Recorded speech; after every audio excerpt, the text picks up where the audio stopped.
23 starring Teja, Tanmay Khushi, directed and producer by Raj are.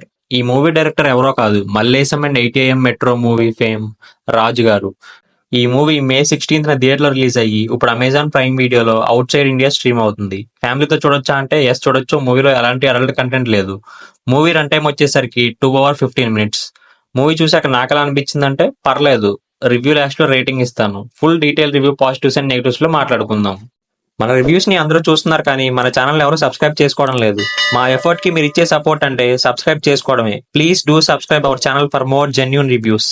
కథ విషయానికి వస్తే 1993లో సాగర్ అండ్ దాస్ అనే ఇద్దరు ఫ్రెండ్స్ మనీ కోసం గుంటూరు జిల్లా చిలకలూరిపేట రూట్ లో వెళ్తున్న బస్ ని ఆపి దాంట్లోకి ఎక్కి బస్ లో పెట్రోల్ పోసి అందరినీ బెదిరించి డబ్బులు ఇవ్వమని అడుగుతారు.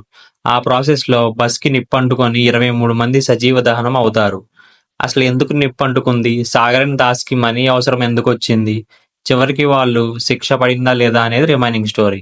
ఈ మూవీ రియల్ ఇన్సిడెంట్స్ ని బేస్ చేసుకొని తీశారు. ఈ ఇన్సిడెంట్ తో పాటు ఇంకో 2 ఇన్సిడెంట్స్ కూడా చూపించారు మూవీలో. 1991లో గుంటూరు జిల్లా చుండ్రు విలేజ్ లో 11 మందిని దారుణంగా చంపేస్తారు. అండ్ 1997లో హైదరాబాద్ లో ఉన్న జూబ్లీ హిల్స్ లో కార్ బాంబ్ బ్లాస్ట్ వల్ల 26 మంది చనిపోతారు. ఈ మూవీకి నేను ఇచ్చే rating 2.5 out of 5. Full detail review మన ఛానల్లో ఉంది, కింద ఉన్న లింక్ క్లిక్ చేసి చూసేయండి.